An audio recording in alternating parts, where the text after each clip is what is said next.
between $0 and $1 is bigger than, 1 to 400. Most creators default to the lowest level of complexity or creativity, really. Like everyone defaults to kind of, I should make a course. For 99% of creators, that is probably not true. Pricing is always tricky because it is always related to perceived value. Talking about pricing validation, I thought this is such a clever way to approach it, is to ask people 4 questions around pricing. People are increasingly looking for more direct and genuine and authentic connection with the creators that they really enjoy engaging with. The messaging has to be very, very different. What feels right? What feels authentic? What is not going to damage the trust that you have with your audience? As soon as someone says, hey, this creator is trying to sell me something that I don't need, very, very risky in this business model. Hey everyone, welcome to the Creator Ops Podcast. I'm your host, Thomas Schreiber.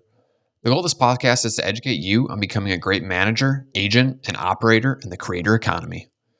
On today's episode, I talk with Miles Sellyn, who is the Vice President of Partnerships at Course Studio. Course is a design and development agency focused on helping creators build products for their audiences. They've helped launch products for creators such as Colin and Samir, Dr. Becky, Ryan Trahan, Miss XL, and many more. Miles and I talk through figuring out what type of product to build, how to validate it early on, mistakes to avoid when building and developing it, and the most overlooked part of launching and marketing that new product. And now, for my conversation with the VP of Partnerships at Course Studio, Miles Sellyn. Figuring out what type of product to build is a big decision for a lot of creators. Where do you advise creators and their teams to start when it comes to determining what they should build? That's quite a process, and you want to make sure you do it right. How should someone think about that? Yeah, so I would say there are a few different approaches and a few different scenarios we typically see. The first and least common scenario is that someone comes to us and they're like, this is exactly the thing that I want to build. Creators inherently are, or for the most part, are not product people. So, that shouldn't really surprise anyone. I think I can never say it, MKBHD, recently launching panels. Marquez Brownlee is easier for me to say. Yeah. Launching panels is a great example. Like he's obviously a fantastic creator, built a product that I'm not 100% convinced is a great fit for his audience, and maybe by his own admission is not. So that doesn't happen that often, but when it does, we will usually take the approach of, if the creator has very high conviction, we'll say, okay, that's great. Let's go do the thing. If there is not as much conviction, we would go through a validation process. So really that involves getting relatively low fidelity concepts in front of a user or in front of the creator's audience to start to validate that product. So let's say that a creator thinks that they want to build a membership platform. They think it's going to include live events and some kind of short form courses. Okay, great. Let's see what we can put together. Let's try to get some surveying in front of an audience and go validate that idea. So that's something that we definitely recommend and advocate for, especially for any creator, when they launch something, they are dealing with the dual risk of investing time and energy into it, and then also compromising the relationship with their audience. So the more we can kind of de-risk both of those in any enterprise is going to be valuable for us. And talk more about that validation process, because I think that's obviously really, really important so that you don't get 50% of the way down and then go, ooh, I actually don't think we want to build that product. How long are those validation processes typically? And maybe if you guys have certain tools that you're using, are you running landing pages and running some offers to the audience? How deep do you go in that validation process before you're like, okay, for sure, this is it. Our audience really, really wants this, and they're willing to buy it. Because I think that's something you talked about in the pre-interview, was creators make the mistake of thinking that their audience is their customer base, right? There's a big difference between watching your video and pulling out your credit card. That's a really big gap. You got to figure out, if they're willing to. Yeah, absolutely. So one of the big differences between kind of typical product development and product strategy is that in the case of a creator, we have a market and we are trying to validate the need within that market. So the lowest fidelity version of this is you throw up a Google form and you say, hey, everybody have a question, fill out the Google form. That will always over-index a little bit to your most passionate fans. So that, there's always kind of caveats you want to make within this, with any surveying technique. But the other end of the spectrum, which we are increasingly doing more of, is trying to not necessarily validate the product concept, but more detailed features of the product. So oftentimes we are building functionally what we call feature vignettes. So they are small single screen representations of what a particular feature look like. And then we will build those into a kind of nicely branded type form and then have the creator distribute that across various channels. And with again, there's the caveat of kind of your most engaged fans are probably going to answer that. So you want to take a bit of a grain of salt with those. But, for creators, we worked with a creator that put a survey like this up on their story, for 24 hours and got 33,000 responses. So it doesn't take long to get to relatively strong statistical significance with some of these. And the answers are almost always surprising in terms of what are going to be the most valuable features and what do we want to build first and what potentially is going to be a bit further down the product roadmap. And do you ever have them do a test where someone actually has to take out their credit card and pay for hey, pay to save a spot or pay for this one feature to start? Do you ever go that far? I know it's a big risk in terms of if you're asking for money, right? That's a big leap. And especially if you haven't asked for money from your audience before, that's something you have to be aware of as well. Yeah, definitely. So there's different approaches there as well. One thing that we oftentimes communicate to creators is the leap between $0 and $1 is bigger than, 1 to 400. And so we want to have relatively strong conviction that there is interest in a paid product there. And so it does help sometimes to start with something small. You can also, one of the benefits of creators, you can say, hey, I'm looking to build this. Do you want to do a pre-order? And some people will actually do a pre-order before they build something. That can be a little tricky depending on the complexity of the product, because if you take a pre-order and then it's a 10-month product to build, then there's a bit of a gap there. But with most creators, they will have started to explore potentially different monetization options so we can get a sense of whether there is a willingness from the audience to pay for something. And that's also something we can validate through surveying. And certainly with things like a feature vignette, we can say, hey, this is the rough shape of a product. What would you potentially pay for something like this?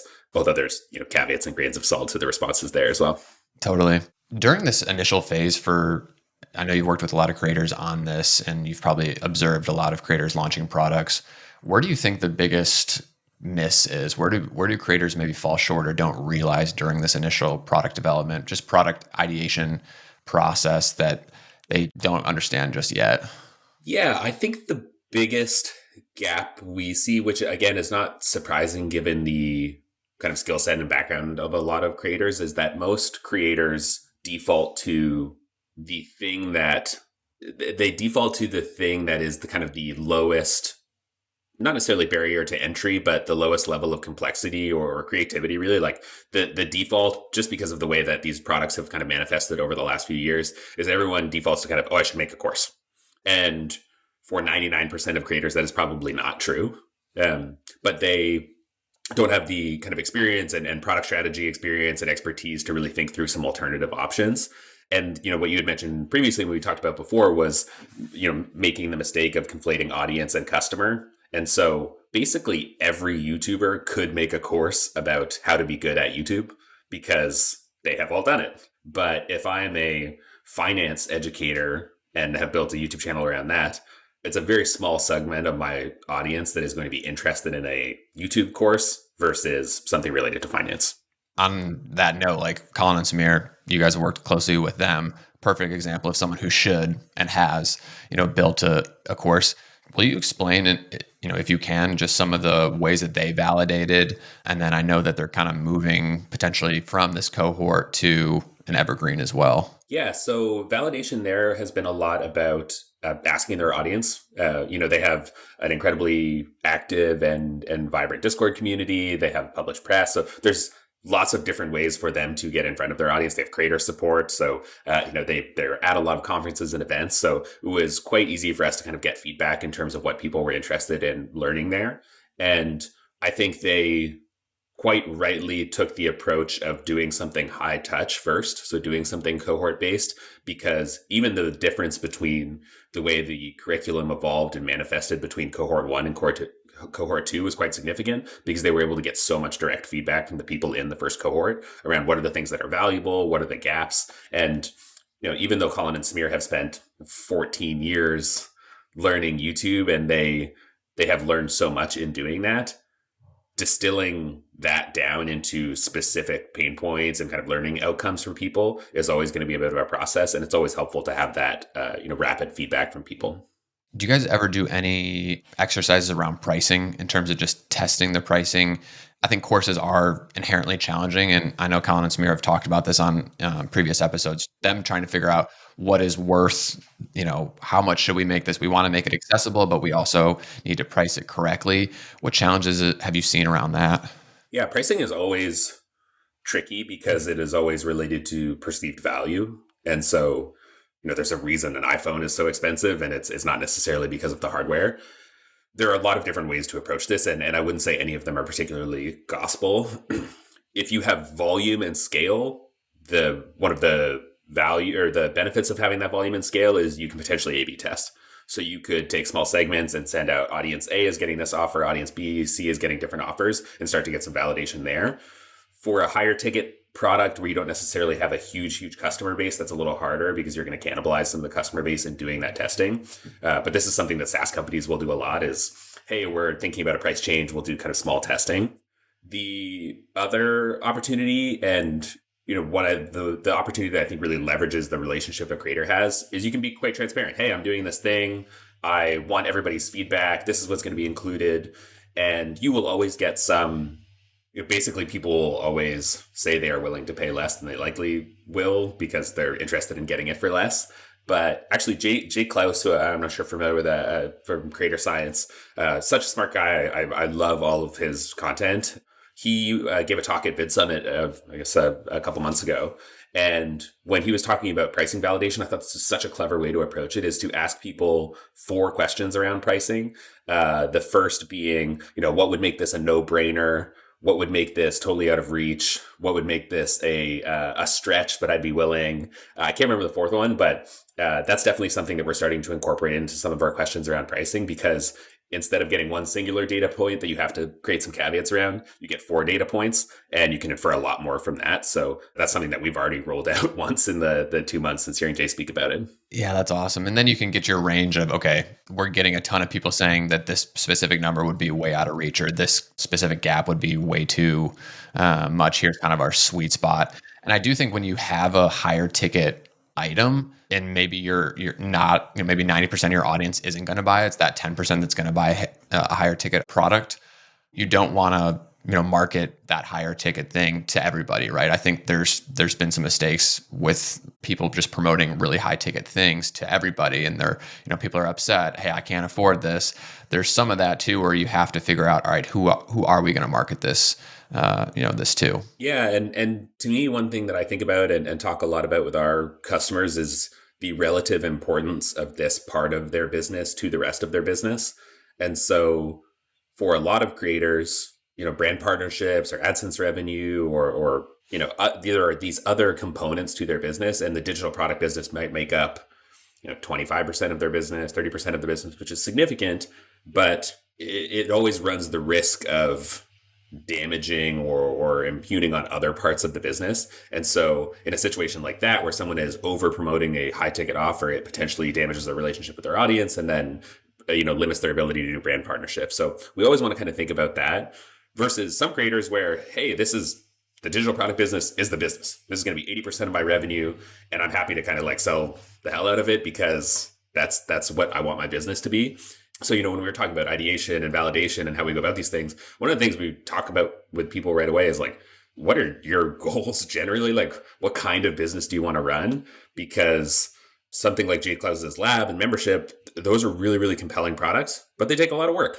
Those are high mains. You kind of got to put a lot into them. Whereas some creators want to make something that is an augment to their business, kind of like set it, forget it. They can, contribute, but it's build once and kind of sell forever. And figuring out what people's willingness is on that spectrum is something we try to do really early. Where do you see, just from your opinion on who you guys work with, but then also just generally in the market, where do you see more creators pushing in towards when it comes to product? Merch was very big for a long time. Everybody was doing merch when maybe not everybody should have been doing merch. What are you seeing is kind of that next thing? I know SaaS has started to get bigger with creators. What else? Yeah, so I think community and SaaS are the 2 things that we are kind of most bullish on. I think that people are increasingly looking for more direct and genuine and authentic connection with the creators that they really enjoy engaging with.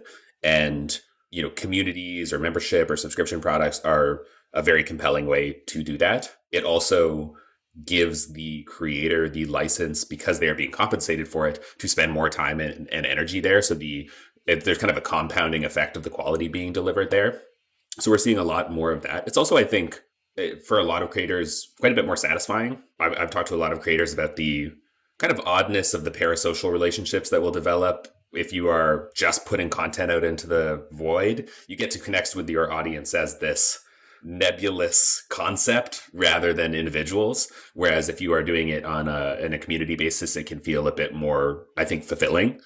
So that's certainly one thing that we're bullish on. And then, yeah, as you mentioned, software products. Having come from that background myself, and consulting with a lot of SaaS companies, the challenge was always like, hey, we built this thing. Like, how do we go find the people to sell it to? And creators have the inverse problem. It's about identifying the product opportunity that will fit. So we definitely see creators being the people to build SaaS products in the future, 100%. Also see a lot of opportunities for creators to potentially partner with SaaS products. Find that kind of nice fit between a marketing engine and a creator and a product that is looking for a market. So I think we'll see a lot more of that in the future as well. Yeah, great. We're starting to see it as well as more companies, especially if you're a startup, instead of giving points away, percentages away to advisors that don't have, a massive marketing engine behind them. It's, hey, how do we make sure that how do we find a creator? How do we get in front of them? How do we get, distribution and awareness from day one, essentially? But those partnerships, and I think those deals are still getting written. Marquise with Ridge is one, Ryan Trahan with Joyride. Those deals are all they're all unique deals. They're all very different, but I think that's going to become more and more thing, especially with early stage startups and SaaS as well. I want to jump back to community for a second. Obviously, YouTube has rolled out some different community tools there, but I know one thing you're a big believer in is getting them potentially off YouTube and owning your first party data, owning that relationship more directly to protect your business more long term. Yeah, and not necessarily off of YouTube as much as understanding where YouTube or other social platforms fit in kind of the overall structure of a business like this in order to make it sustainable. The challenge with any of these platforms, even if they're adding more features, is that you are inherently still dependent on the whims and changes of the platform. And so, YouTube will always, and YouTube to me is still kind of the premier platform to build a business on because of the monetization, but it definitely allows you to build that audience. We just heavily advocate for people, functionally building a business somewhere else, because it gives them more control and ownership of that business as it moves forward. So once someone has figured out, all right, I want to build this specific product, here's generally what we're thinking for pricing. Now it's time for the design and the building process. How does someone kind of go about that? And there's a lot of elements there, right? It's, do I have someone in-house build this? Do I work with an agency? Do I work with a contractor? How do you suggest a creator and their team think about the actual development and building process? Yeah, so there's a spectrum to that as well. I think that depending on the complexity of the product, there is certainly a world for the right creator and the right product that there's a kind of DIY version of it. And particularly if it's not going to be a large part of their business, if the potential revenue opportunity isn't that large, we do advocate sometimes for that. Could you record your own course, edit it yourself, get it up on something like Kajabi or Thinkific or Teachable quite quickly and sell it? That would be a fit for lots of people. The middle area of that is a sort of do it with you kind of thing. And that can vary a bit in kind of definition of responsibilities. So sometimes we, in that respect, will take on the design and build of the platform and the marketing and kind of launch strategy, but a creator may take on the video production and editing and content development. That's quite a common case, particularly if we're working with YouTubers. They're video people, so it doesn't make sense for us to step into that. And then the far other end of the spectrum is do it for you. And so we basically become the operating arm of this business, and we do everything. And we're kind of like an outsourced team that runs that business, and the creator is and their team are just kind of the clients, and that is a more traditional agency relationship. And so very dependent on who the creator is, what they're trying to build, but all of those are an option. I would say, Marquez is a great example. I don't think that most creators, at least for their first time, probably should be hiring their own teams to build, especially more complex products, just because there's a lot of expertise that goes into it, and it potentially takes you a bit away from the thing that you are doing and best at. Most creators want to build these things because it gives them more time and energy to do the thing that they like, which is making content. And so it gives them more, freedom, more resources to do that. And so we're usually advocating, and it's self-interested to a certain degree, to kind of have someone do it for you, so that you can focus on the things that you're more interested in. That being said, though, there are creators who have done this really well. There's a creator named Tessa Barton who launched a photo editing app called Tessa, which has been wildly successful. She is probably more exception to the rule. I believe her husband is also a software developer, so she had That helps. a ton of expertise there. Yeah. But it's a tricky thing, and I think it de-risks it a lot for creators to work with professionals. And even some of the documents that came out from Mr. Beast, one of the things that I kept seeing over and over was his just demand to hire consultants. They already know what's going on. They already know the ins and outs. They know where the potholes are. Hire the consultant who's an expert at building this app or building this course, or work with Miles and the course team. Like, they've already got the time and energy. They've already done it, and know where to look, so that you can do what you're best at, which is the content side of things. And it's something that I think there's a lot of balance, right? Creators, if they've done their own deals and they've done their own video editing for a long time, I think there can be a little bit of a control factor there. But for building a long-term business and sustainable product, you do want the experts. Yeah, and I think unsurprisingly, Mr. Beast is an exception in a lot of ways, but the vast majority of creators don't have the operational teams that he does. And so many of the creators we work with are, they have this high polished production quality, and, they give the perception of being these kind of well-oiled companies, which, they're certainly efficient. And I'm always kind of blown away by what these teams can get done. But you peel back the hood, and these are teams of 3 people sometimes. And if you were producing YouTube content and putting a video out once every 2 weeks with 3 people, plus your other content requirements, like, you have very limited capacity to do other things. And so, one of the things we really pride ourselves on is, and I think really differentiates us, is being easy to work with. Because if we become a drain on that creator's time, it becomes much less appealing to them to pursue these initiatives if it takes them away from doing the other parts of their business. And on that same note, Miles, what should a creator or maybe their manager, if they're trying to find someone like Course and they're trying to find consultants, there's a lot of bad eggs in this industry. There's a lot of just not great deals that go on. What are some of those red flags that someone should look for as they're talking to agencies, talking to consultants about the product side of things? Hey, if they mention this or wanting to take this, or it's going to charge you this, you need to kind of ask more questions. Yeah, I would always advocate for just a thorough review of contracts. I think that's a big one, particularly if you're going to be doing rev share or partnership agreements, like making sure that something there is fair and equitable. Oftentimes, I will see contracts as well that one thing we're a huge advocate of is basically just thinking of all the things that could go wrong. And so our partnership agreements, when we do these rev share and profit share agreements, they almost read like prenups. Half of them are, hey, if we break up, like, this is what happens, because that is a possibility. And it's never nice to think about that at the beginning of an agreement, but it's way worse to have to think about it later. And so that's a big thing.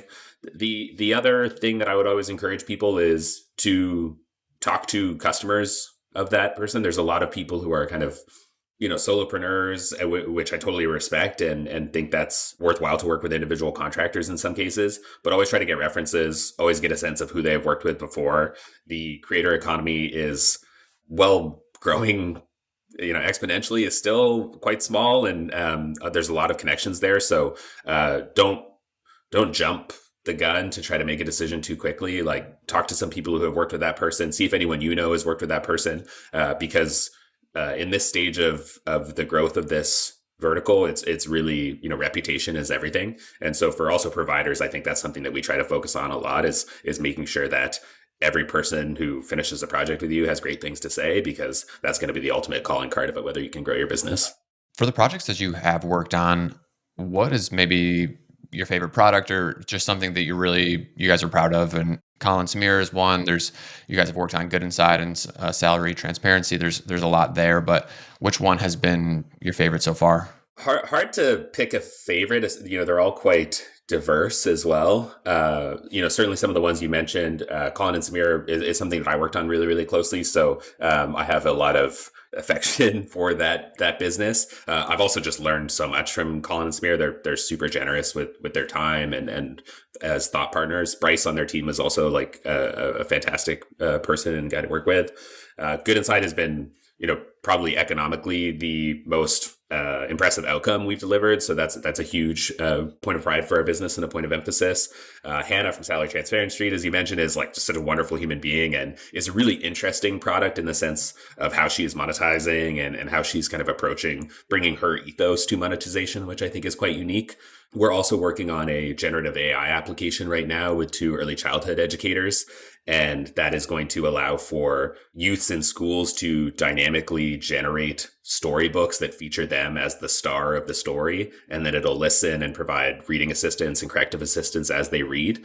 So from a technical standpoint, that's like super exciting for our team to dig into, just because it's so unique and really has the potential to have massive impact, which is always exciting. Let's talk more about that because that's called Royo's Read on Your Own. Read on Your Own, Royo. Yeah, it's royo.ai is the. And I think that's a great example of 2 creators that really got the product right.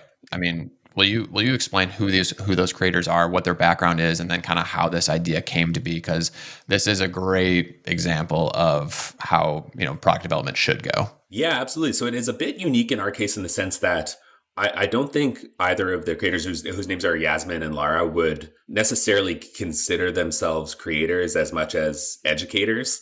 But it is one of the internal distinctions we make sometimes is that all of our customers, whether they think of themselves as traditional creators or not, are personality-led and expertise-led companies. And so in this case, it is very much led by their expertise. And so what we have done with them is, they had this quite innovative idea. In this case as well, they came to us with like, this is what we think the thing is.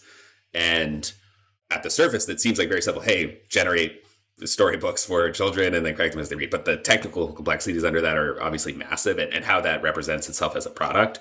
And so we're working with them and where we were really able to add value is to build out kind of what that more concrete product roadmap looks like. What is an MVP product? What do we need to go into beta? And then that has a teacher dashboard. It's going into school so the teacher can kind of monitor and support each individual student in the classroom. And so in that case, very much the product idea was there and it becomes all the intricacies of how we build such a complex product is really the things that needed to be fleshed out. Let's jump back, Miles, to the launch process. And once you've got your idea, you've built it, you're ready to go. The launching and then the ongoing marketing is 2 pretty big things that creators sometimes think about, sometimes don't think about. Oftentimes, as we've seen, creator launches a product, they promote it for the first couple of months, and then it falls off. They don't think about the long-term marketing plan. What advice do you have on that side of things? Yeah, so creator launching and marketing, I think, is unique in some ways to conventional launching and marketing.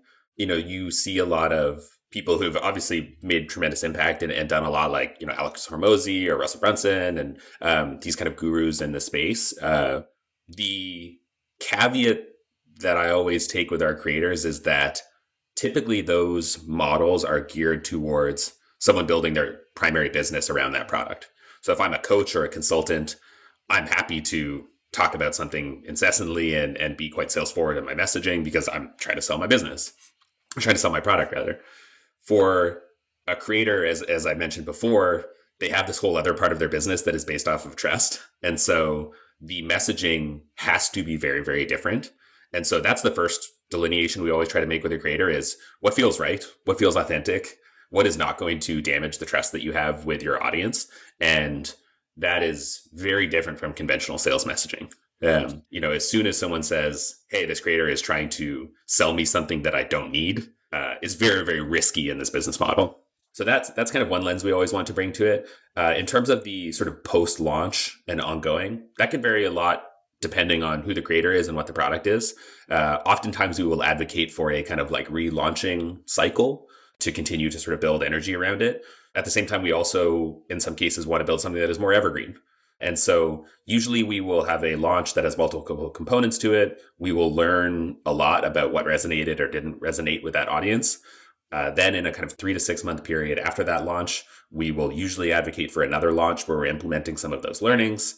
And then on an ongoing basis, we will kind of double and triple down on the things that worked and try to build an evergreen funnel off the back of that. And during that entire, first 6 months, you guys are constantly getting feedback from folks. What does that process look like? Are you just asking for it on a regular basis, having the creator ask for it? Is it just built in the product? What does that feedback process entail? Yeah, there's, I suppose, sort of two components of it. There's the actual like product feedback itself. And so we can build in, surveying and things like that based off of completion of using a product.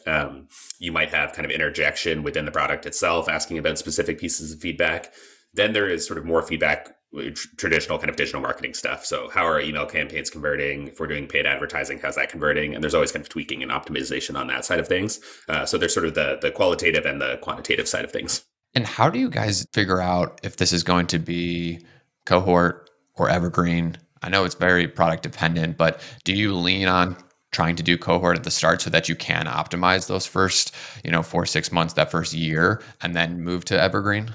It's not a very helpful answer, but it depends. That's all right. The biggest variable, to be honest, is the creator.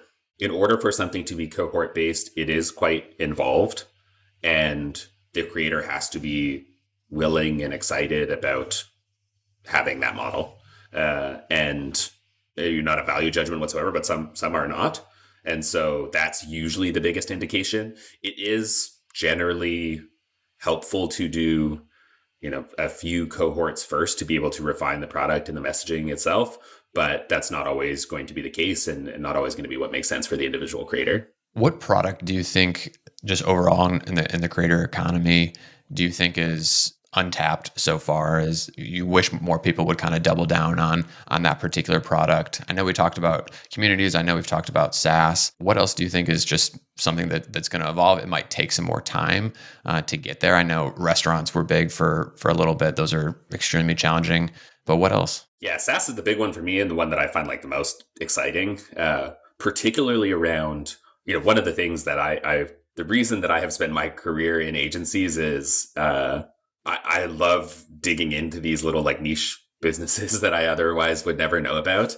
I can't even tell you, like I've worked with a company that sold screen doors for like 6 or 7 years. And I know a lot about screen doors now, but it's, there's these fascinating businesses hiding in plain sight. And that is doubly, if not triply true in the creator economy. I'm having a call in a couple weeks with a creator who is massively prominent in the fan fiction community, which I know absolutely nothing about, but I am utterly convinced that there is a product there, and I'm super stoked to try to figure out what it is, because especially as the cost of software development for these more custom types of apps, especially an MVP app, is steadily decreasing. The ability to get something into market and gain feedback from a core audience like that is really, really exciting. And so, yeah, the more niche and odd and thing that I know less about, the more excited I get to kind of get in there and figure out what the product might be. There's a great example of that, finding your niche, that I just discovered a couple months ago, which there's a creator who's totally and solely dedicated to helping parents find the perfect car seat. She's got million plus on Instagram, TikTok, YouTube, and her entire thing is helping you find the perfect match for it. And the content really, really great, but it's really what's impressive is the user experience of her ability to get people from her content on Instagram and then guide them through this really cool. And right now it's just a quiz of, hey, answer all these questions. What kind of car do you have? How many kids do you have? What year is the car? How much, are you wanting to spend? All these questions. And then it guides them to the final answers. Hey, here's 3 or 4 options. Of course, those are affiliate links. She's just, making money off that, which I would imagine users don't really care because it's that there's value there. But there's great opportunity for her. She's got the quiz right now. It's a great website. It's called Safe in the Seat, but there's great opportunity, I think, on the Great name software too. side. Yeah, great name. I mean, everything about it, the branding on it is really great. I don't know who on her team is doing it, but it's really well done. And I think there's a great opportunity on the software side for her as well. Like, hey, taking a picture of the actual car seat being installed, and can the system say, hey, you actually need to move this belt here, you need to this needs to get tweaked here. There's so many good opportunities. She's kind of building her way towards that, would be my goal. But that specific niche of car seats, right? Like, as a new parent, you have no idea what you should be getting. Is it the right one? I don't know. There's a million options, all the way from $50 to $700, $1,000. It's amazing. Yeah, and I definitely think that it's a great example, and the pace of AI is going to be super helpful for businesses like that, because one of the challenges oftentimes one of the best verticals for something like this, so like finance or legal or medical or safety, there's so much opportunity there, but there is also huge risk in terms of those are heavily regulated industries and being able to provide advice. And so the closer that we can get to being able to provide actionable, useful advice that also meets regulations, there's going to be a point where we get over that hump that is going to unlock a lot of opportunities. And the big problem with a lot of these tools right now is that they'll hallucinate and say things that are wrong. We had been involved in building Dr. Becky and Good Inside's kind of AI chatbot within her mobile app. And one thing that we put a huge emphasis on is it always cites its sources directly from her content. And so it is, that one of the co-founders of Instagram actually wrote a Medium article about it, saying that he tried desperately to make it hallucinate and say something untrue and get it to contradict itself, and it just wouldn't. And so it's really important that in these types of tools, we're building in those safeguards around it, particularly with a creator, because if you say something wrong or a tool like that says something wrong, it can be incredibly damaging to your credibility. Totally. And especially in that specific space where Good Inside is dealing with parents, they're dealing with behavior issues. Safe in the Seat is dealing with the ultimate safety issue, right? If someone gets into an accident, I mean, there's a lot of bad things that can go wrong there, that I think it's a great point of you got to make sure the loose ends are tied up. Yeah, absolutely. Although if you're getting a car seat, get a professional to check it out. That's my recommendation. Don't rely on the AI right now to take a picture of it and make sure that it's installed correctly there. I want to switch to something a little bit different, but you've likely had the opportunity to work with a lot of managers. You talked about Bryce at Colin and Samir. I'm not sure what his role is, but I'd imagine he's helping with them with ops, helping them with management. You've likely dealt with not only the creators, but also their team. What do you think is the difference between the really good managers and COOs versus maybe folks that are still trying to kind of find their way? Yeah, so Bryce is basically helps, not a manager in the kind of conventional sense. Bryce helps them with their educational business, so with Creator Startup. And Bryce is kind of a polymath. Bryce does a little bit of everything. He's a remarkable guy.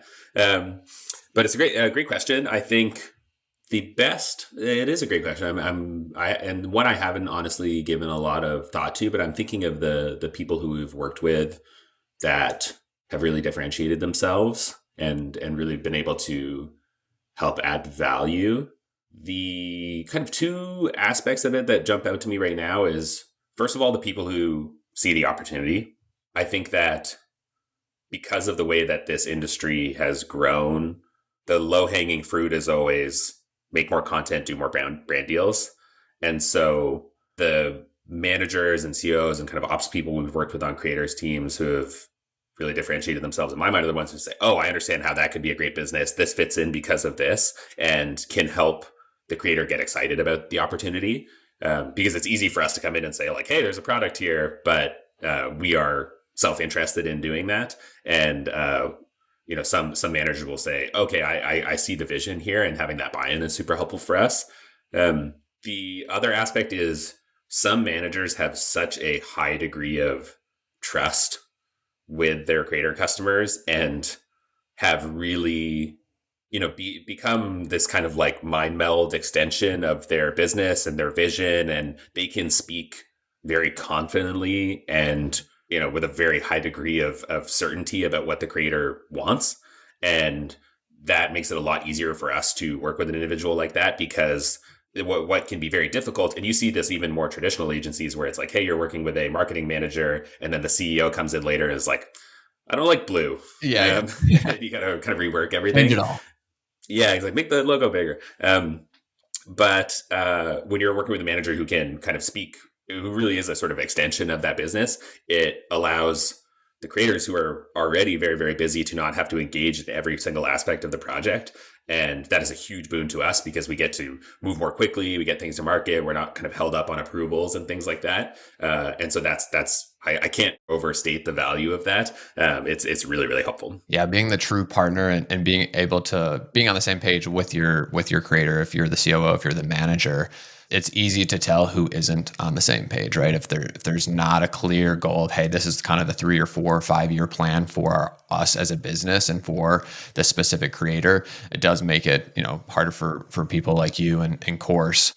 The last thing that I did want to cover is traditionally agencies like you guys have gone, fee for service, right? Pay you guys to develop this product, and then the relationship's kind of over. Or if you want to do another project, again, same thing, fee for service. There's more and more of the revenue share, the partnerships, instead of the fee for service. Will you explain how you guys want to approach that and are currently approaching the revenue shares and the partnership? Yeah, so it is something that we have been doing more of. There is certainly interest in it. I also think there's a convention in this industry that is how partnerships work. And so it certainly reduces friction for us in being able to move forward. As I mentioned before, though, it is in many ways a marriage. And so there are a lot of things that we want to think through and talk about with a creator prior to doing it. Some of the biggest things we look for is certainly we have to have a very high degree of conviction that the product itself will be a success. And so whether that involves us doing kind of ideation and validation to begin with, we got to believe that it's a thing we want to take a bet on. The second thing is the creator's conviction and making sure that the creator feels, one, both kind of emotionally invested in doing it, that it's something that they really want to do, that they're excited about. If it is another thing for them that, they're not really passionate about, then, we've seen that it generally won't be a success. As a sort of byproduct of that is how willing are they to talk about it? If they are going to be the marketing engine of this, Ryan Trahan and Joyride is the kind of ultimate representation of this, where it's just like, it has become so closely tied to his brand, and he's so good at marketing it in an authentic way with his content that, I think that's kind of like dream state. And then the financial aspect. How does that all shake out? What is the level of risk that we are taking on? And then how does that manifest in terms of the way that we are paid back and kind of what the ongoing relationship looks like? That is something that we are kind of figuring out still. I think we are, as far as I know, at least to a certain degree, kind of pioneers in doing this around digital products. And we've learned a couple lessons about it so far, for sure.